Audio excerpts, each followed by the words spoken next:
그런 것들을 감안해 보면 뭔가 투자에 대한 타이밍은 지금 급하실 필요 없어요. 장바구니 개념 담아 놓으셔야 됩니다. 왜냐하면 국토부에서 발표가 되면 이미 늦을 수 있어요.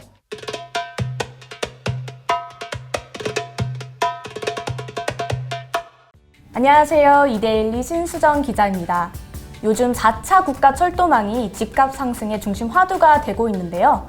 그래서 철도망 확장 효과를 톡톡히 얻을 만한 지역을 알려주실 부동산 전문가 표찬 하우에스테이트 대표님을 모셨습니다.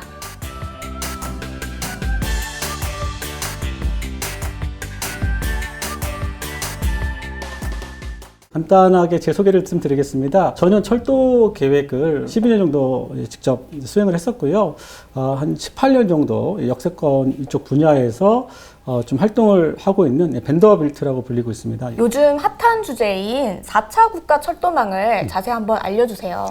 국가철도망 구축 계획이라는 건요, 2006년부터 이제 시작을 하게 된 겁니다. 그래서 전 국토의 철도망을 어떻게 국가가 효율적으로 관리할 거냐에 대한 논의부터 시작이 되면서 처음으로 시작이 된 거고요. 그래서 5년마다 하게 돼 있고, 그 5년마다 하는 건 앞으로 10년.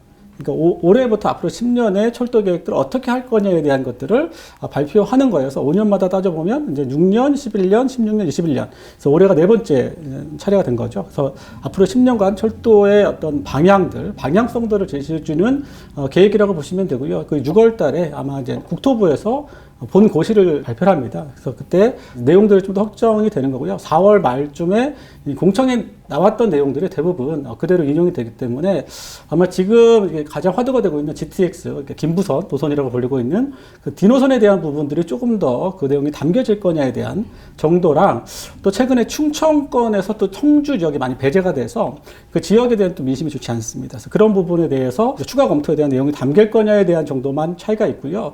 대부분에 대한 내용들은 아마 그 공청회 때 나왔던 내용 그대로 아마 좀 나올 것 같습니다. 국가 철도망이 집값에도 많은 영향을 줄 것 같은데요. 실제로 어떤 영향을 좀 주고 있을까요? 이거는 좀 부동산 시장에 대한 전반적인 가격에 대한 움직임하고 좀 같이 봐야 됩니다. 아무리 좋은 철도 계획이나 실제로 공사까지 이어진다 하더라도 부동산 시장 자체가 좋지 않을 때는요, 실제로 가격에 대한 흐름이 별로 크지 않습니다. 그런데 최근 한 4, 5년간을 좀 돌이켜 보면요, 부동산 시장이 되게 그래도 좋았단 말이에요. 전체적으로 수도권 중심도 좋았고요, 이제 지방 광역 단위도 되게 가격들이 좋았기 때문에 이런 단위에서 이런 개발 호재들은 아주 크게 시장에서 영향을 줄 수 있거든요. 이 개발에 대한 것들은 단순하게 철도 역량이 하나 생기는 것들이 아니거든요.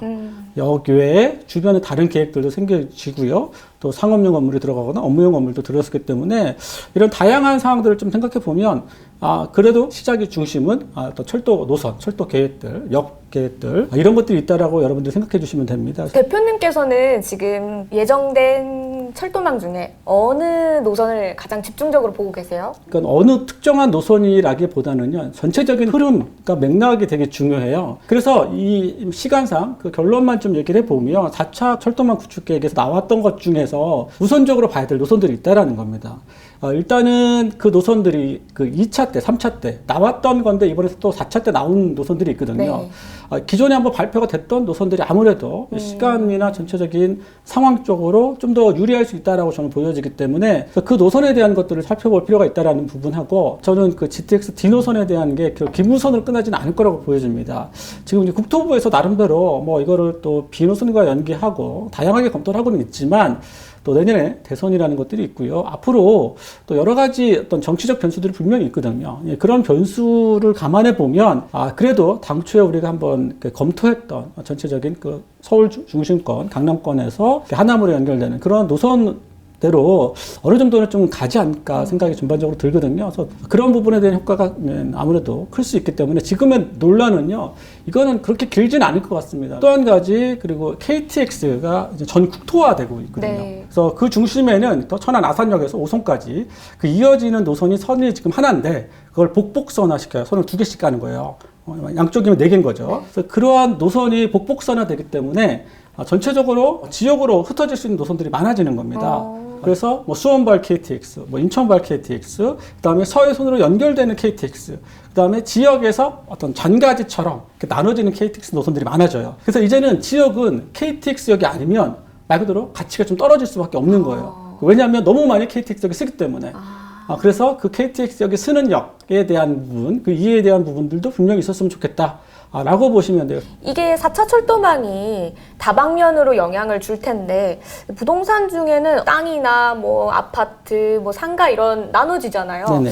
어떤 걸 좀 투자를 하면 가장 수익률이 좋을까요? 아까 말했던 전체적인 시장, 부동산 시장에 대한 것들을 전제 조건을 하는 거예요. 그거에 대한 감안을 하면 매도나 매수가 좀 더 유리한 아파트가 분명 좋습니다. 특히 수도권 중심이나 대단히 광역 단위의 도시들은. 하지만 어떤 역세권의 본질은 좀 전에 얘기했던 어떤 KTX, 그러니까 거점역들이 커지는 거예요. 예전에 철도역이 되게 많았는데 작은 역들, 네. 쉽게 말하면 간이역들 이런 것들이 다 없어지거든요. 그리고 거점역 중심으로 살아남는 거예요, 지금은. 그래서 거점역 중심의 어떤 토지들, 이러한 것들의 가치가 높아질 수밖에 없고 노선이 생기고 역이 생기는 게 다가 아니거든요. 역 주변에 역세권 개발이라는 게 세워집니다. 지방은 지방 나름대로, 광역도시는 광역도시 나름대로, 수도권은 수도권 나름대로의 어떤 방식대로 역 주변에 개발이 생길 수밖에 없는 거거든요.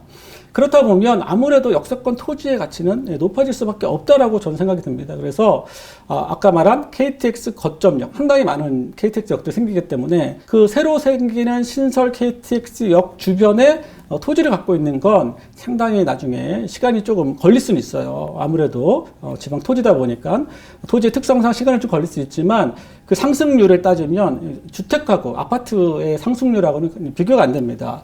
그러니까 뭐 수배에서 수십 배도 영향을 줄 수 있기 때문에 그러한 토지들을 미리 좀 선점한다라는 건 좀 상당히 어떤 수익률, 투자에 있어서는 유리할 수 있다라고 보여지고요. 아까 말씀해 주신 것처럼 이게 벌써 4번째 계획이잖아요. 지금 투자를 좀 망설이시는 분들은 벌써 4차까지 나왔는데 이미 살 사람들은 다 산 게 아닌가 이런 생각을 하시는 분들도 계실 거거든요. 그 입지나 어떤 개발 호재에 대한 효과가 있는데 상대적으로 덜 오른 곳이 있을 수 있거든요. 네. 그런데 기대 상승에 대한 부분을 저는 분명히 있다라고 보여집니다. 그래서 그 부분에 대한 선별이 좀 필요하고요. 이 4차 국가철도망 구축 계획은 구상 단계에 불과해요. 그래서 이거보다 좀 더 구체화 단계, 예를 들면 예비 타당성 단계라든지 아니면 기본 계획 단계까지 좀 봐야 되거든요. 또는 이 국가 예산이요, 이게 많지가 않아요. 그래서 쉽게 보면 보통 한 해에 정부 예산으로만 따지고 보면요. 철도 건설 예산만 한 5조 원 정도 됩니다. 5조 원 좀 넘는데, 그게 한동안 좀 줄었다가 좀 는 거예요, 다시. 전체적으로 정부 예산이 늘어나면서 같이 늘어났습니다. 그런 거에 비하면 전국에 있는 철도망을 다 건설하기에는 그 예산이 부족하거든요. 그래서 GTX 노선이 다 민간 사업으로 갈 수밖에 없어요. 신안산선, GTX A 노선, 또 앞으로 할 노선 C 노선도 다 민간 사업으로 하고요. 또 진행되고 있는 4차 국가 철도망 구축의 상당수가 다 민간 사업으로 진행될 가능성이 높습니다. 그래서 그런 부분들을 감안하면 민간 사업 시행자를 선정하는 게 되게 중요하거든요. 네. 그게 이제 C노선, GTX C노선에 대한 민간 사업이 뭐 빠르면 또 6월 달 아니면 뭐 9월 정도 그 사이 안에 발표를 할 거란 말이에요. 그래서 그 발표에 대한 게 어떻게 보면 되게 중요한 포인트다. 그 시기가 되게 중요한 결정 포인트다. 왜냐하면 안 될 거면 그 사업자 시행 선정을 안 해요. 민간 사업을 할 때는. 그래서 선정이 됐다라는 건 아주 큰 산을 넘었다라고 저는 보여집니다. 그래서 그러한 아직 구체적인 노선이 나오진 않더라도 뭔가 사업 시행자가 선정이 됐다거나 이런 것들은 되게 중요한 포인트이기 때문에 철도망 구축 계획만 놓고 본다기보다는 예비 타당성이라든지 기본 계획 이런 것들의 통과에 대한 상황에 따라서 노선을 선별했으면 좋겠다라고 좀 보여지거든요. 그래서 그런 것들을 감안해 보면 뭔가 투자에 대한 타이밍은 지금 급하실 필요 없어요. 장바구니 개념 담아 놓으셔야 됩니다. 왜냐하면 이 판단이 결정이 되는, 그러니까 국토부에서 발표가 되면 이미 늦을 수 있어요. 최소한 그 단기적 타임은 늦을 수 있기 때문에 그런 판단을 좀 더 빨리 하려면 결국 전체적인 계획에 대한 것들을 이해하셔야 되고요. 거기서 우선적으로 선별해야 할 노선들 이런 것들도 아셔야 되고 그리고 본인이 타이밍이 괜찮다 싶으면 들어가야 될 지역들을 미리 선정을 하시고 거기서 주택을 볼 거냐 아니면 다른 것들을 볼 거냐에 대한 판단을 미리 해놓으셔야 뭔가 지금 때가 왔다라고 하면 그 판단이 쉬워지는 거죠. 그래서 그 판단을 그때 하려고 그러면 늦을 수 있습니다. 아직까지는 지금 선별 시기상 늦지는 않았고 네. 지금 장바구니에 지금 차곡차곡 담아놔야 될 때라는 말씀이시죠? 네. 네, 이렇게 표찬 대표님을 모시고 4차 국가 철도망 전반적인 상황을 한번 살펴봤습니다. 출연해주신 대표님 감사합니다.